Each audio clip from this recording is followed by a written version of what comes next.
ہماری فلاح اٹیچ ہے اداروں کی مضبوطی کے ساتھ. جی. ہم پنجاب بار کونسل کا الیکشن لڑ رہے ہیں. پنجاب بار کونسل ہمارا وہ ادارہ ہے جو ریگولیٹری باڈی ہے اور ہمارے سارے معاملات کو وکلا کے دیکھتا ہے. آج 2020 میں پنجاب بار کونسل تنزلی زوال کی جس گہرائیوں میں چلا گیا ہے, ہم فلاح وہاں سے ڈھونڈیں یا نکالیں, فلاح تو فلاح کہاں سے آنی ہے. ہمیں ہمارے بڑوں نے بتایا کہ آپ کی جو کمیونٹی ہیڈ ہے, آپ کا کمیونٹی ہیڈ کون ہے, آپ کا بڑا کون ہے؟ Vice chairman Punjab bar council. جی.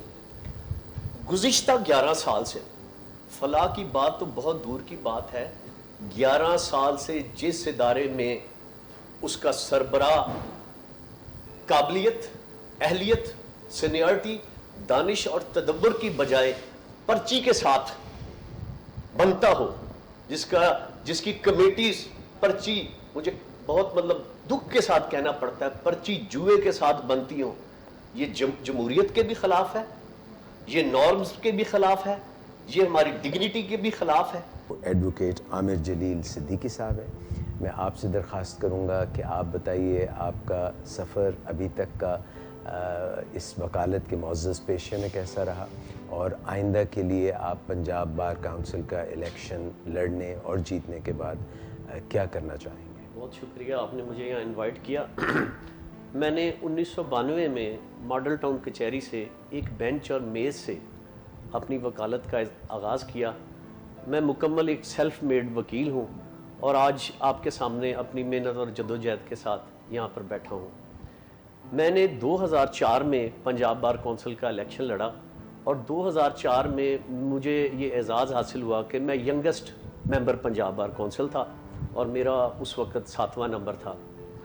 اس کے بعد 2014 میں مجھے پھر یہ اعزاز حاصل ہوا اور دوستوں نے اور بار نے مجھ پر مہربانی کی کہ میں ہائی کورٹ بار کا نائب صدر منتخب ہوا, اور میں نے یہ 2 الیکشن لڑے اور 2 الیکشن جیتے, اور یہ دونوں الیکشن ایک لحاظ سے رول ماڈل کی حیثیت اختیار کر گئے کہ ان دونوں الیکشنوں میں نے بغیر کوئی خرچہ کیے, بغیر کوئی کھانا دیے, بغیر کوئی پوسٹر لگائے, میں نے گفتگو, مکالمہ, تقریر اور ایشوز کی بنیاد پر, میں 2004 میں جو 14 میں نائب صدر منتخب ہوا, میں ایک ویو اور ویژن لے کے نائب صدر منتخب ہوا. اور جب میں نائب صدر منتخب ہوا مجھے یہ اعزاز حاصل ہے, اس کی کیبنٹ کو اعزاز حاصل ہے کہ ہم نے پورے برے صغیر میں, پاکستان میں یہ بائیو میٹرک الیکشن کا آغاز کیا. مجھے یہ میرا ویو تھا, یہ ویژن تھا کہ یہ الیکشن میں رگ ہو جاتے ہیں, اس پہ انگلیاں اٹھتی ہیں, پالوٹیڈ ہو جاتے ہیں. ہم نے 1 سال میں دن رات محنت کر کے بائیو میٹرک الیکشن کا آغاز کیا جو کامیابی کے ساتھ 6 سال سے جاری ہے. پھر مجھے ایک دوسرا اعزاز یہ حاصل ہوا کہ ہم نے منتخب ہونے کے بعد فوراً ہی 2 شٹل ویگنیں چلا دیں جو ابھی تک کامیابی کے ساتھ چل رہی ہیں. مجھے بڑا افسوس ہوتا تھا کہ ہمارا ایک کراچی شودہ ہال چھوٹا سا ہال ہے, اس کی کیپیسٹی نہیں ہے. میری خواہش تھی کہ ایک بڑا ہال ہو. مجھے یہ اعزاز حاصل ہے کہ ہم نے ہال بنایا جس کا میں نے ہی نام تجویز کیا جمہوریت ہال. مجھے پھر ایک یہ اعزاز حاصل ہے کہ ہماری چھوٹی سی لائبریری تھی, بڑی ہمارے نوجوان وکلا کو پرابلم ہوتی تھی, پڑھنے کے لیے کیپیسٹی نہیں تھی, تعداد بڑھ گئی تھی. ہم نے ایکسٹینشن کی 2014 میں اور اس کا حمود الرحمان لائبریری ہم نے اس کا نام رکھا. پھر اس میں جو باتیں بتائی گئی تھیں اس لائبریری میں وہ سب کے سامنے آ گئیں, یعنی لوگوں تک پہنچ گئی. آپ نے نام اس کا حمود الرحمان لائبریری, ایک ہم نے نا اس کی یہ تھا سب سے تجاویز لی تھی کہ آپ سب تجویز دیں. گلیا گلا دلچ تو نہیں رہ گئی؟ نہیں. اچھا, پھر جو یہ بورڈ کا ہمارا کمپاؤنڈ ہے وہ میرے لیے بڑی رسپیکٹیبل جگہ ہے, وہ میری ایک محبت ہے, میرا عشق ہے, اس کی ایک ہسٹری ہے. میں چاہتا تھا کہ یہ جو بورڈ کا درخت ہے یہ بڑا ایک آنریبل جگہ ہو. ہم نے اس کا نام ڈیموکریٹک لان رکھا اور اس میں ہم نے بہت خوبصورت چیئرز لگائیں, ہم نے وہاں پہ پودے لگائے, درخت لگائے, بڑی ایک آنریبل. کہاں ہے بورڈ کا درخت؟ جی ہمارے ہائی کورٹ کے اندر ہے. بڑی اس کی ایک تاریخی حیثیت ہے. پھر ہمیں یہ اعزاز, ہم نے ایک پوئم بھی پڑھی تھی زمانوں میں, بگ بینین ٹری, تو بورڈ کا درخت وہی ہے, بینین ٹری. ہاں جی. پھر ہمارا دیکھیں جی یہ ہماری جو میڈیکل فیسلٹیز نہیں تھی, ہم نے X ray machine digital X ray machine میں کنورٹ کی. 2014 میں ہم نے جو ہماری ایک بار کا رول ہے, ایک پولیٹیکل رول ہے, ایک ہمارا سماج کے ساتھ غیر تحریری معاہدہ ہے کہ جب بھی رول آف لا کی بات ہوگی, جب بھی ڈیموکریسی کی بات ہوگی, جب بھی ہمیں کوئی یہ فیئر ہوگا کہ ہماری ڈیموکریسی کو خطرہ ہے, تو بار نے اپنا کردار ادا کرنا ہے. ہم نے جب یہ دھرنا وغیرہ یا ایشوز تھے, ہم نے اے پی سی بلائی بار کے پلیٹ فارم میں, ہم نے بے شمار ایکٹیویٹی کی, اور یہ سارے میڈل سجا کر میں اب اپنے آپ کو میں نے پیش کیا ہے بطور ممبر پنجاب بار کونسل کے لیے. اور میں یہ سمجھتا ہوں کہ میں اس دفعہ الیکشن لڑ رہا ہوں کہ میں نے اپنے آپ کو ایک چوائس کے طور پہ دوستوں کے سامنے پیش کیا ہے. لوگ کہتے ہیں کہ جی پروفیشنل وکیل نہیں آتے, ہمت نہیں کرتے, جس طرح ہمارا یہ شعبہ انحطاط کا شکار ہے کہ اچھے لوگ نہیں آتے جن کا ایک پروفائل ہے, ان کی بیک گراؤنڈ ہے. میں نے ایک چوائس دی ہے کہ میں بھی ہوں, مجھے پرکھ لیں, مجھے سمجھ لیں, مجھے جانچ لیں. اگر میرے پہ میں نے کسی عہدے کو مس یوز کیا, میرے کوئی سپاٹ ہے, تو آپ مجھے ووٹ نہ دیں, لیکن اگر میں نے ڈیلیور کیا ہے تو مجھے ووٹ دیں, اور میرے جیسے جو لوگ ہیں اچھے لوگوں کو اچھی بار کونسل بنائیں. اور میں نے یہ ایک نعرہ دیا ہے کہ 2020 جو ہے روشن پنجاب بار کونسل کا سال ہے انشاءاللہ. عامر جلیل صاحب, کہ آپ اپنا ویژن بتائیے کہ آپ فلاح کے لیے کیا اقدامات لینا چاہیں گے, اور آپ کیا سوچتے ہیں کہ کس طرح چینج لانا چاہیے.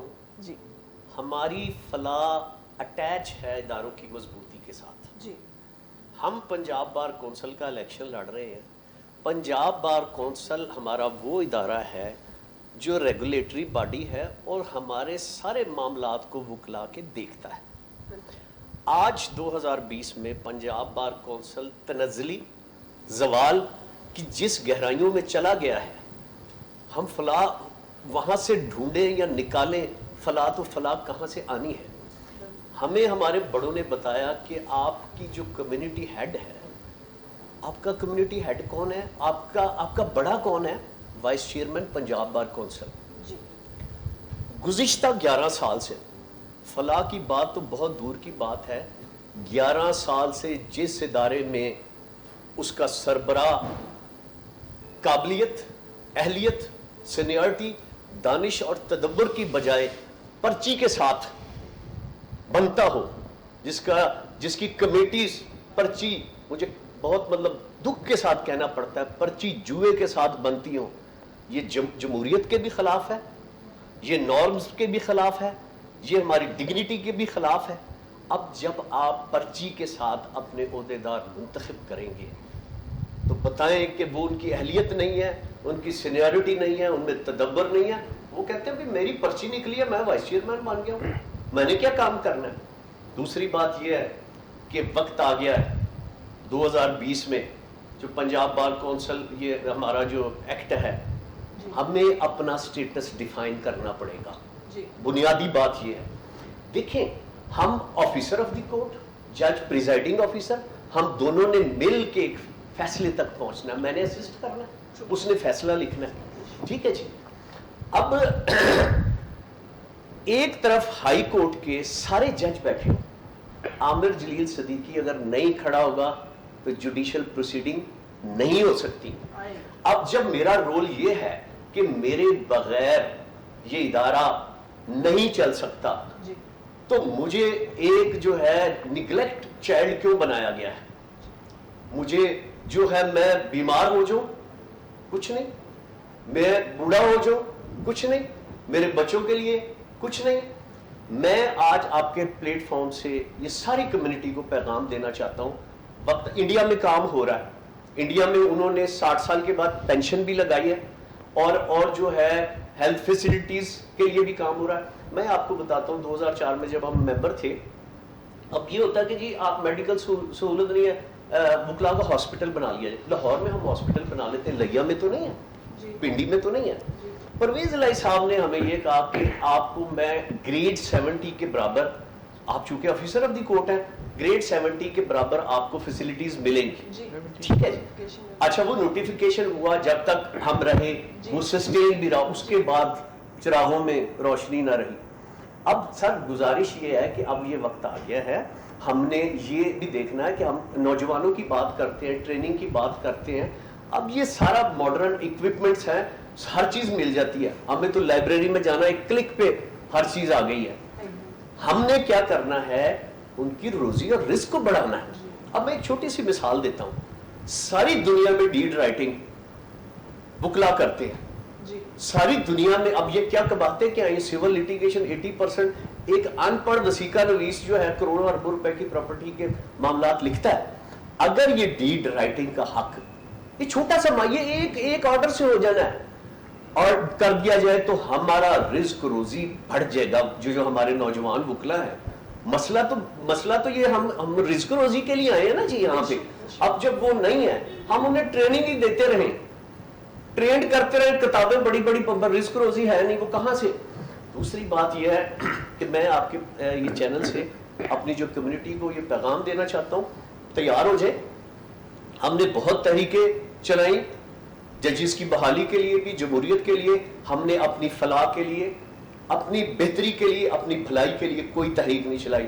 میں عامر جلیل صدیقی آپ سے وعدہ کرتا ہوں کہ اگر آپ مجھے ممبر منتخب کرتے ہیں تو اگلی تحریک چلے گی آپ کی بھلائی کے لیے, آپ کی بہتری کے لیے. ہم جو ہے لیں گے, یہ ہمارا حق ہے کیونکہ ہم آفیسر آف دی کورٹ ہیں. ہمیں نگلیکٹ چائلڈ اب ہم بننے نہیں دیں گے انشاءاللہ تعالیٰ. سعد آپ نے کچھ سوال کرنا؟ سر جس طرح آپ نے بھی بات کی ہے سب نے کہ ایجوکیشن, یہ ہیلتھ کے حوالے سے کہ ساروں کی فیسلٹیز وغیرہ ہونی چاہیے. پھر صرف یہ سوال ہے کہ جو ینگ لائرز, یہ ینگ لاٹ جو آتی ہے ساری, تو بینگ اے ینگ لائر میں بھی جب آیا تو ایک جو مین ایشو جیسے سر آپ نے ہی بات کی کہ بہت زیادہ ہے کہ کمپنسیشن کوئی نہیں ہے. جب کوئی آتا ہے اس کا ایکسپیرینس کوئی نہیں ہوتا, آپ کسی سینئر کے ساتھ اٹیچ ہوتے ہیں, آپ کو کچھ پے نہیں کر رہے ہوتے. اور بہت سے اس طرح میں نے دیکھے ہیں اپنے بیچ میٹس جو چھوڑ جاتی ہے پروفیشن کہ ہم کتنی دیر تک گھر سے مطلب اپنے پیسے لیتے رہیں گے اور کرتے رہیں گے. مطلب اس کے لیے بار کاؤنسل مطلب کیا اسٹیپ لے گے؟ دیکھیں جی, بات یہ ہے کہ ہم نے جو ایک تصور بن گیا ینگ لائرز کے حوالے سے کہ وکالت سے یہ دور بھاگتے ہیں, لڑائی جھگڑا مار کٹائی, اور وکالت جو ہے نا سیکھنے کا رجحان نہیں. میں یہ سمجھتا ہوں کہ جو ہمارا اب ینگ لائر ہے وہ زیادہ ہم سے پڑھا لکھا ہے, وہ زیادہ اکوپڈ ہے, وہ زیادہ محنتی ہے, اس کا آئی کیو لیول ہم سے زیادہ ہے.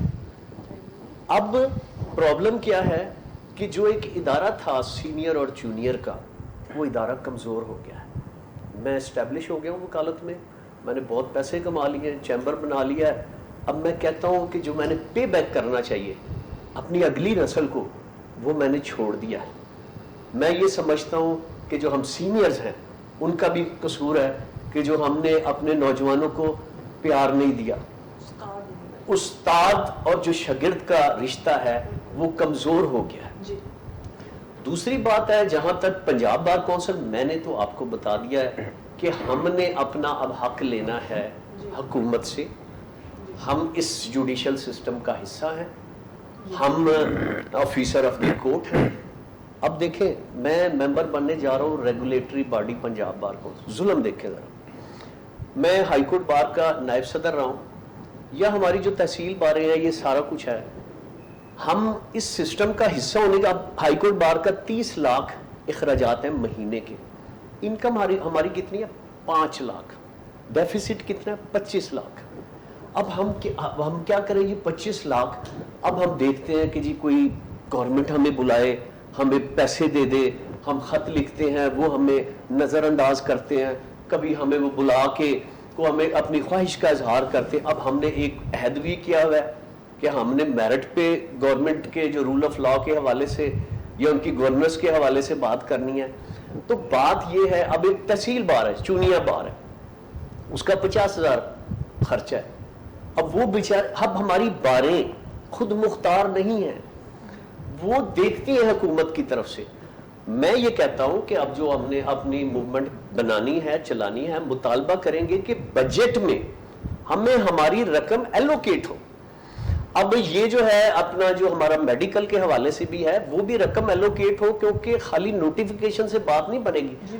یہ ادارہ کروڑوں روپے حکومت کو کما کے دے رہا ہے, اب ہمیں اس پہ ریٹرن کوئی بھی نہیں ہے. میں یہ کہتا ہوں کہ ہمیں تسلیم کیا جائے, اس سسٹم کا حصہ مانا جائے. یہ باتیں بار کونسل نہیں کر سکتی, وہ کچھ نہیں ہے. یہ جو ہماری بار یہ نہیں کر سکتی, اس لیے